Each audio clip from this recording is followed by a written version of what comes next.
Amen. Praise God. Hallelujah. Purihin ang ating dakilang Diyos. God bless you po, my beloved co-preacher, beloved Brother Paul Manzano. Praise God. Hallelujah. At sa mga oras na ito, mga minamahal ko, praise God. Tayo po lahat ay manalangin. Hallelujah. Hallelujah. Mapagpala po namin, mahal na Panginoon, susunod Diyos, sa mga oras ito, malapay noon. Narito kami malapay noon, nagpupuri kami, nagpapasalamat sa araw na ito, sa kalakasan namin taglay malapay noon. Malapay noon, salamat po, malapay noon sa bawat yugto ng banal na gawain na natapos na, malapay noon.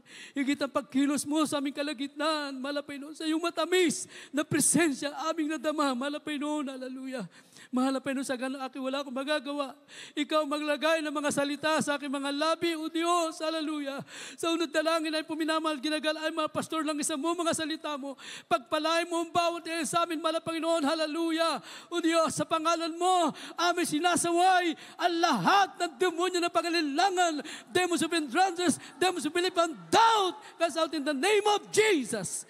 Hallelujah, praise the Lord. Everybody, praise the Lord. Praise God. Purihin po ang ating dakilang Diyos sa buhay, mga minamahal.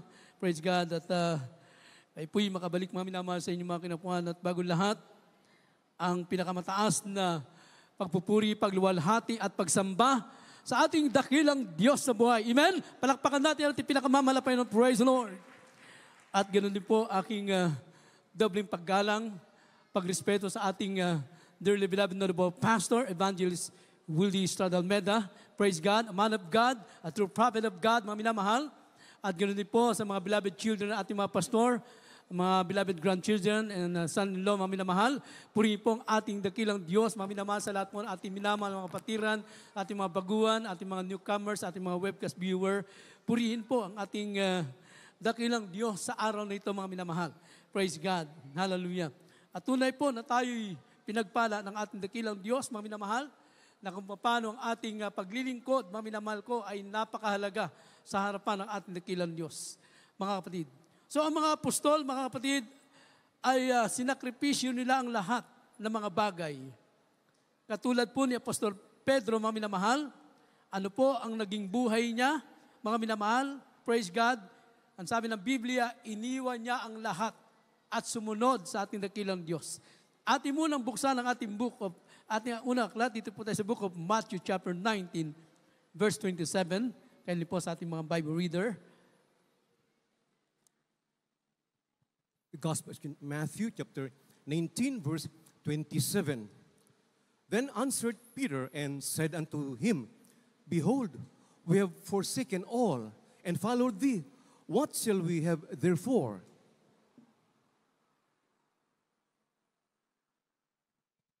Mateo Kapitulo 19, versikulo 27. Nang magagay sumagot si Pedro at sinabi sa kanya, narito iniwan namin ang lahat at nagsisunod sa iyo. Ano nga baga ang kakamti namin? May praise. Amen. Praise God. Ano po ang sabi ng Apostol Pedro, mga minamahal?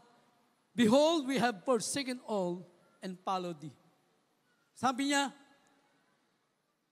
iniwan namin ang lahat at kami ay nagsisunod sa iyo. Mga minamahal. Iniwan nila ang lahat, sumunod sa ating dakilang Diyos.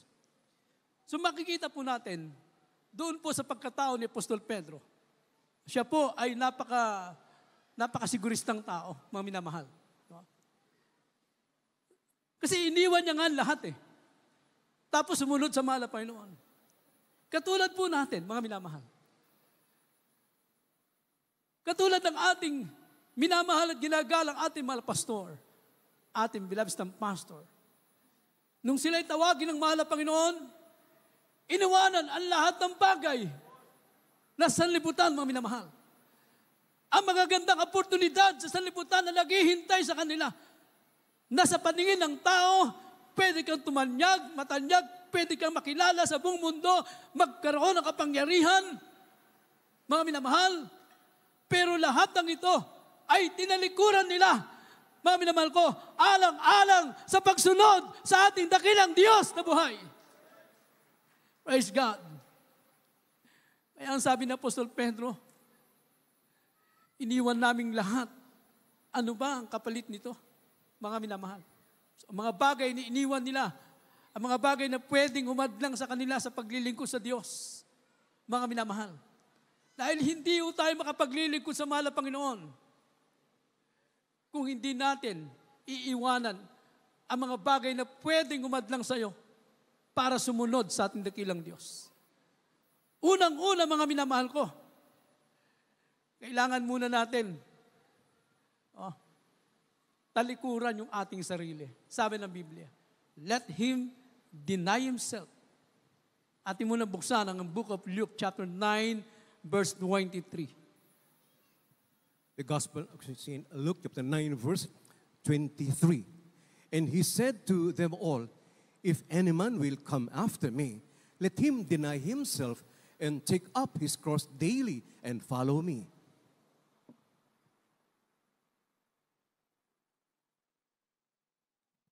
Lucas Kapitulo 9, versikulo 23. Sinabi niya sa lahat, kung ang sinumang tao ay ibig sumunod sa akin, ay tumanggi sa kanyang sarili at pasanin sa araw-araw ang kanyang krus at sumunod sa akin. Amen, praise God. Ang pagtanggi sa iyong sarili o sa ating sarili ay isang mahalagang bahagi ng buhay Kristiyano, mga minamahal. So paano tatanggihan ang sarili, mga minamahal? Sabi ng Biblia, mga minamahal, kalimutan mo pag sumunod ka sa mahal na Panginoon. Kung gusto mo talagang sumunod sa mahal na Panginoon, kalimutan mo muna kung sino ka, mga minamahal. At saka tayo sumunod sa mahal na Panginoon. Dahil kung susunod tayo sa mahal na Panginoon, at tayo pa rin ang nasusunod sa buhay natin, mahirapan tayong sumunod sa Kanya. Mahirapan tayong gawin ang Kanyang kalooban, mga minamahal ko. Kaya ang sabi ng mahal na Panginoon, yung gusto sumunod, talikuran muna nila yung kanilang sarili, mga minamahal ko. Pangalawa, sabi ng mahal na Panginoon, and take up His cross daily and follow me. Pasanin mo ang krus mo. Araw-araw, mga minamahal. So ano po yung sinasabing cross? Hindi po ito literal, mga minamahal ko, na gumawa ka pumutol ka ng puno at ginawa mong cross. Hindi po yan. So ito po, mga minamahal ko, yung ating mga burden, yung ating mga pasanin. Mga minamahal ko, hindi mo pwedeng bitawan yan, hindi ka pwedeng umatras. Yung mga pagsubok na dumarating sa ating buhay, kasama yan, mga minamahal, sa buhay natin. Yan ang mga cross, mga minamahal. Yung mga persecution, mga minamahal. Hallelujah! Sa paglilingkod sa Diyos, kasama sa buhay natin yan, mga minamahal ko. Dahil wala pong anak ng Diyos na aakyat sa langit na hindi subok ang kanilang pananampalataya, mga minamahal. Hindi pwedeng hindi tayo dadaan sa pagsubok. Hindi pwedeng wala kang pasan. Sabi ng Biblia, pasanin mo ang krus mo, sumunod sa akin araw-araw. Ang ginawa naman ng dati nating pananampalataya, akala nila, yung gagawa ka ng krus, mga minamahal. Pero sabi ng Biblia, kulang pa rin araw-araw di dapat araw-araw sila nagpapasan. Hindi lang pagpanahon ng mahal na araw, mga minamahal ko. Pero ang krus na sinasabi dito, ito po yung mga burden natin, yung mga pasanin natin. Yung ating mga loved ones, ipinagpipray natin na hindi pa ligtas. Yung mga problema natin, mga minamahal ko. Pero wag tayo mag-alala, mga minamahal ko, kayang pag-aanin yan ng ating dakilang Diyos. Everybody say, praise the Lord. Sabi nga ng malapit nun, come unto me. O lumapit kayo sa akin, sabi ng malapit nun, at bibigyan ko kayo ng kapahingahan, mga minamahal. Kaya nga, mga minamahal ko, bagamat tayo dumarating sa pagsubok, mga minamahal ko, pero parang napakagaang natin pasalan nito. Minsan, hindi nakikita ng mga taong walang pananampalataya. Akala nila wala tayong pagsubok, wala tayong kahirapan nararamdaman. Hindi nila nakikita. Ang nakikita nila sa ating, mga minamahal ko, yung kagalakan natin sa paglilingkod sa ating dakilang Diyos. Everybody say, praise the Lord. Yun ang nakikita nila, mga minamahal ko. Akala nila hindi tayo nakakaranas ng kahirapan. Hindi nila nakikita yon. Pero bakit? Pinagagaang ng mahal na Panginoon. Bagamat nandiyan ka sa katayuan ngayon, nasa iyong pagsubok ka, nasa kalagayan ng kahirapan ka, minsan may karamdaman ka, mga minamahal ko, may problema ka, pero Pag nasa gawain ka ng mahal na Panginoon, hindi mo nararamdaman yan, mga minamahal. Hallelujah! At kapag nasa gawain ka ng mahal na Panginoon, habang nag-worship ka, habang nagpupuri ka, mga minamahal, ang mahal na Panginoon, gumagawa na ng paraan para ang problema mo malutas, ang karamdaman mo gagaling, mga minamahal. Hallelujah! Kaya napakapalad po natin, may ganitong gawain, pinagpala tayo ng mahal na Panginoon. Hindi lahat ng gawain, mga minamahal ko, ay totoo. Meron din mga gawain sa iba't iba, mga klase ng pananampalataya. Ang mga miyembro papasok na may problema, mga minamahal ko, papasok na nandun ang kasalanan, mga minamahal ko, paglabas, bit-bit pa rin ang problema, paglabas, nandun pa rin ang kasalanan, samantalang tayo, pinagpana ng mahal na Panginoon, pumasok tayo may problema, pumunta tayo may karamdaman, pag-uwi natin, pinagaling na tayo ng ating dakilang Diyos. Iyan ang sabi ng Biblia, pagagaanin ng mahal na Panginoon ang ating mga pasan. Mga kapatid, ay ano pong ginawa ng mga apostol? Iniwan nilang lahat, yung mga bagay na pwedeng makaadlang sa kanila, mga minamahal. Praise God. At tandaan po natin, hallelujah, hindi tayo pwedeng maglingkod sa dalawang Panginoon. Atin munang buksan ang ating aklat. Dito po tayo sa book of Matthew chapter 6, verse 24. The book of Matthew chapter 6, verse 24. No man can serve two masters, for either he will hate the one and love the other, or else he will hold to the one and despise the other. You cannot serve God and mammon. Mateo Kapitulo 6, versikulo 24. Sino man hindi makapaglilingkod sa dalawang Panginoon, sapagkat kapuputan niya ang isa, at iibigin ang ikalawa, o kanyang pagtatapat siya sa isa, at pawawalan halaga ang ikalawa, hindi kayo makapaglilingkod sa Diyos at sa mga kayamanan. Amen. Amen. Praise God. Hallelujah. Sabi ng Biblia, no man can serve two master. Hindi tayo pwede maglingkod sa dalawang Panginoon. We cannot serve God and mammon. Hindi kami pwede maglingkod sa Diyos at mas mahal mo ang kayamanan mo, mga minamahal. Pumili ka ng isa. Dahil pag dalawang Panginoon mo, hindi mo parehong mabibigyan ng palugod dyan, mga minamahal. Sabi ng Biblia, isa lang ang piliin mo. Kaya ang ating mahal pastor, napakasigurista sa kaligtasan. Mga minamahal ko, kung gusto mo ng kaligtasan, iwanan mo ang kasalanan. Kung gusto mo ng kaligtasan, diretso ang lakad, mga minamahal. Pero kung sinasabi mong gusto mong kaligtasan, bumabalik ka pa sa dati mong buhay. Sumisilip ka pa sa kasalanan, mga minamahal ko. Ay huwag kang umasang may kaligtasan ka. Kailangan iwanan mo yan upang tayo ay maligtas at magkamit ng buhay na wala hanggang, mga minamahal. Praise God. Hallelujah. Kaya sa Biblia, mga minamahal ko, merong isang binata roon na sinasabing ang binatang ito ay maraming pag-aari. In other word, mga minamahal ko, sa ating panahon ngayon, mayaman ito, mga minamahal. O baka sa ating panahon ngayon, bilyonaryo pa itong binatang ito, mga minamahal. Ating buksan na ating banal na kasulatan, dito po tayo sa book of Luke chapter 18, verse 18 up to 22. Gospel, Luke chapter 18 from verse 18 up to verse 22. And a certain ruler asked him, saying, Good master, what shall I do to inherit eternal life? And Jesus said unto him, Why callest thou me good? None is good, save one, that is God. Thou knowest the commandments, do not commit adultery, do not kill, do not steal, do not bear false witness, honor thy father and thy mother. And he said, All this have I kept from my youth up. Now when Jesus heard these things, he said unto him, Yet lackest thou one thing, sell all that thou hast, and distribute unto the poor, and thou shalt have treasure in heaven, and come, follow me.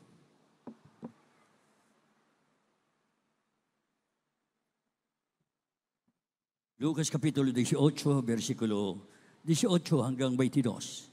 At tinanong siya ng isang pinuno na sinasabi, "Mabuting guro, anong gagawin ko upang magmana ng walang hanggang buhay?" At sinabi sa kanya ni Jesus, "Bakit mo ako tinawag na mabuti? Walang mabuti kundi isa, ang Diyos lamang. Talasas mo ang mga utos ay huwag kang mangalunya, huwag kang pumatay, huwag kang magnakaw, huwag kang sumaksi sa di katotohanan. Igalang mo ang iyong ama at ang ina." Sinabi niya, "Ginanap ko ang lahat ng mga bagay na ito, buhat pa sa aking pagkabata." Dito po sa 22.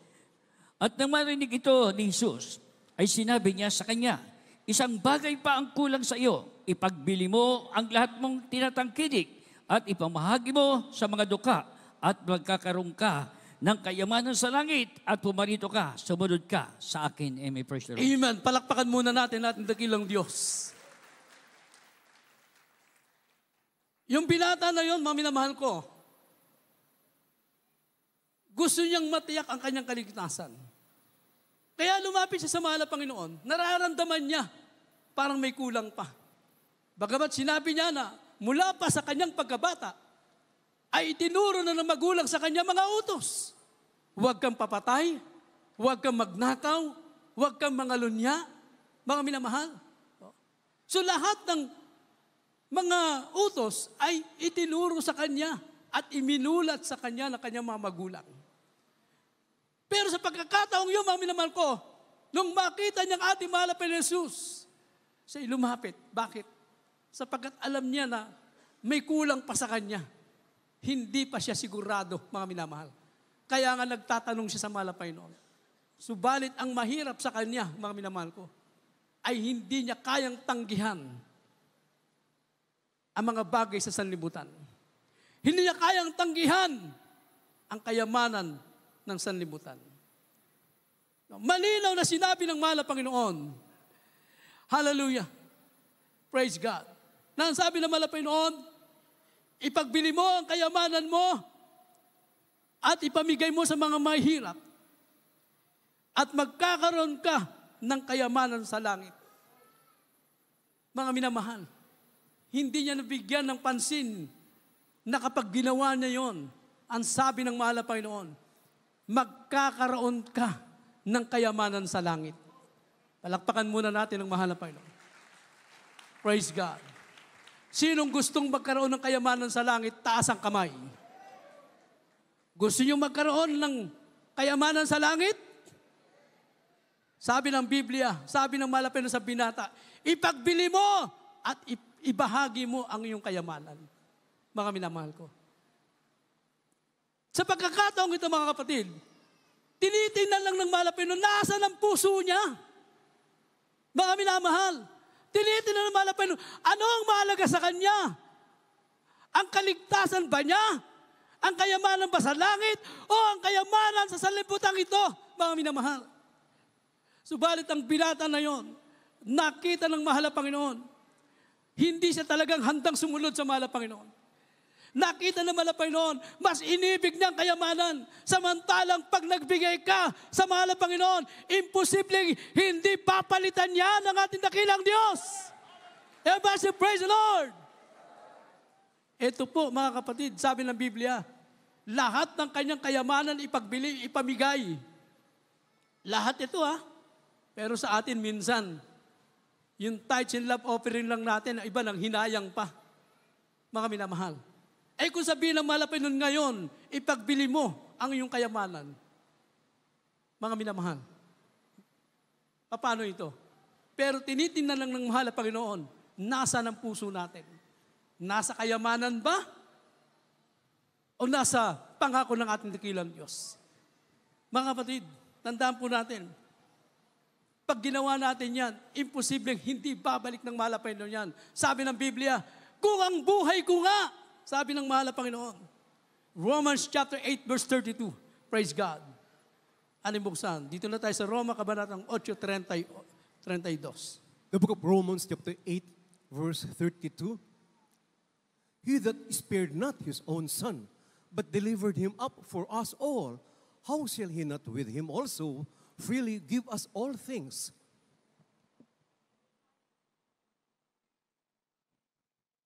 Mga taga-Roma, Kapitulo 8, ang talatay 32. Siya na hindi ipinagkait ang kanyang sariling anak, kundi ibinigay dahil sa ating lahat.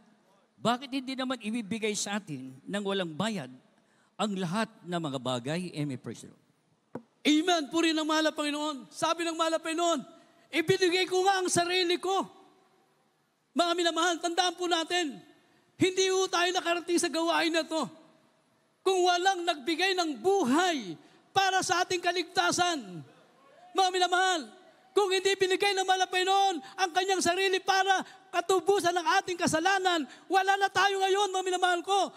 Pero nandito tayo, mga minamahal, dahil ibinigay ng mahal na Panginoon ang kanyang buhay upang tayo itubusin, mga minamahal. Hallelujah. Praise God.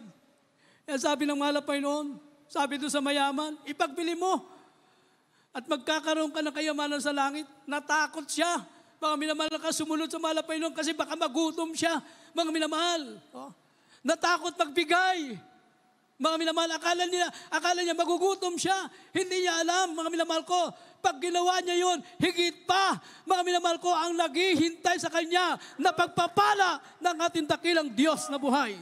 Praise God. Hallelujah. Kaya nga, mga kapatid, ang mayamang yon ay umalis na malungkot, mga minamahal.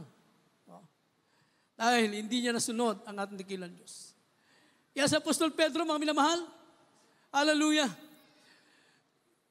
napakasigurista. Sabi niya, mahal na Panginoon, susunod ako sa iyo. Pero ano ba yung kapalit? Kapalit ng pagsunod ko sa iyo. Mga minamahal. Iniwan namin lahat. Oh, sabi ng Biblia, ating buksan ang dito tayo sa book of Matthew chapter 19 verse 29. Gospel of Matthew, chapter 19, verse 29. And everyone that hath forsaken houses, or brethren, or sisters, or father, or mother, or wife, or children, or lands, for my name's sake, shall receive 100-fold, and shall inherit everlasting life. Yes, hallelujah. Mateo Kapitulo 19, versikulo 29. Ang bawat mag-iwan ng mga bahay o mga kapatid na lalaki o mga kapatid na babae o ama o ina o mga anak o mga lupa dahil sa aking pangalan ay tatanggap ng tig-100 at magsisipagmana ng walang hanggang buhay. Amen. Puri ng mahal na Panginoon. Praise God. So kailangan maunawaan natin ito, mga minamahal. Ano ba sinasabi ng Biblia? Mga minamahal, ang bawat mag-iwan ng mga kapatid na lalaki o mga kapatid na babae, ama, ina at anak, mga minamahal. So ano ibig sabihin nito, mga minamahal? Hindi yung literal na, hindi yung iiwan mo silang literal, mga minamahal. Dahil naglilingkod ka na sa mahal na Panginoon, iwanan mo na sila, mga minamahal. Ang ibig sabihin dito, mga minamahal. Halimbawa, mga minamahal ko, praise God, ang mahal sa buhay mo, hindi naglilingkod sa Diyos.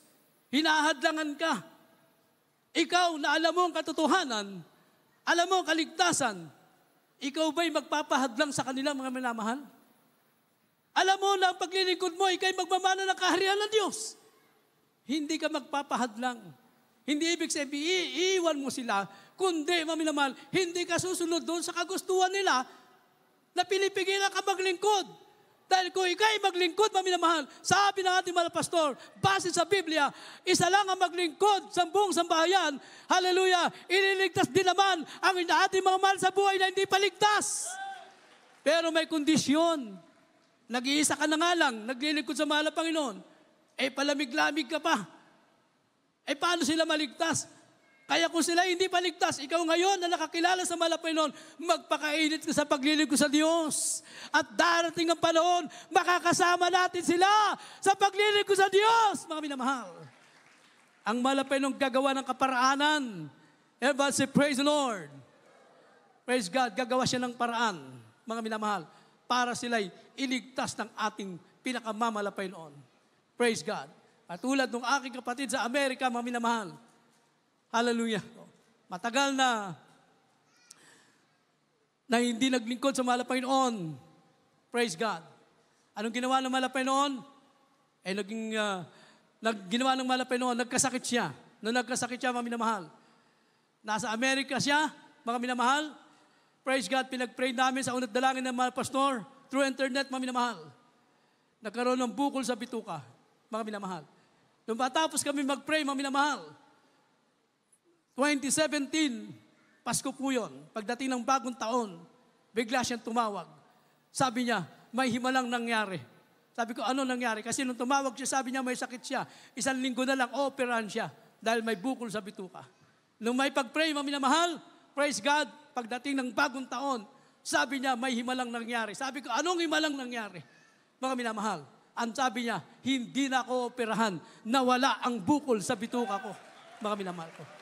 So yun ang sabi ng ating mga pastor. Gagawa ang mahal na Panginoon ng paraan. Ang mga mahal sa buhay natin, tatawagin sila ng ating dakilang Diyos pag hindi tayo umatras sa paglilingkod sa mahal na Panginoon. And basi, praise the Lord. Praise God. O ang kapatid mo, inuusig ka. O, ayaw, inahadlangan ka papuntang gawain, huwag ka magpahadlang. Alam mong katotohanan. Ipaglaban mo yan. Yun ang ibig sabihin, minamahal ko. Ang mag-iwan. O, ito rin po, minamahal ko, sa buhay din namin ito bilang manggagawa, minamahal ko. Ang mag-iwan ng mga mahal sa buhay, nang dahil kay Kristo, minamahal ko, ay magmamana at tatanggap ng tag-iisang daan. Ibig sabihin, yung po yung mga pagpapalang hinihanda ng ating dakilang Diyos, mga minamahal. So lahat ng ating ginagawa, nakikita ng mahal na Panginoon niya. Lahat ng ating paglilingkod, hindi mawawala ng saysay yan, sabi ng mahal na Panginoon.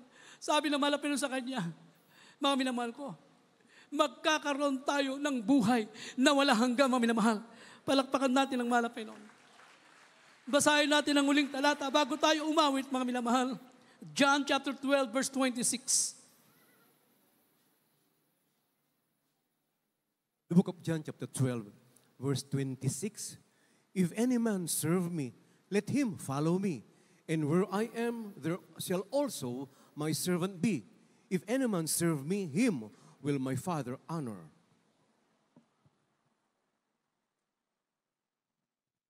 Juan Kapitulo 12, versikulo 26. Kung ang sino man tayo naglilingkod sa akin, ay sumunod sa akin. At kung saan ako naroroon, ay doon naman doroon ang lingkod ko. Kung ang sino man tayo maglingkod sa akin, ay siya'y pararangalan ng Ama. Amen. Hindi po kalugihan ang paglilingkod. Tayo po'y pinagpala sa lahat ng pinagpala, mga minamahal. Hallelujah. Dahil tayo naglilingkod, na merong katiyakan, may buhay na wala hanggan na naghihintay sa atin, mga minamahal. Hallelujah. Praise God. Kung katiyakan ng kaligtasan, proven ang ating paglilingkod. Maraming preba, maraming ebidensya.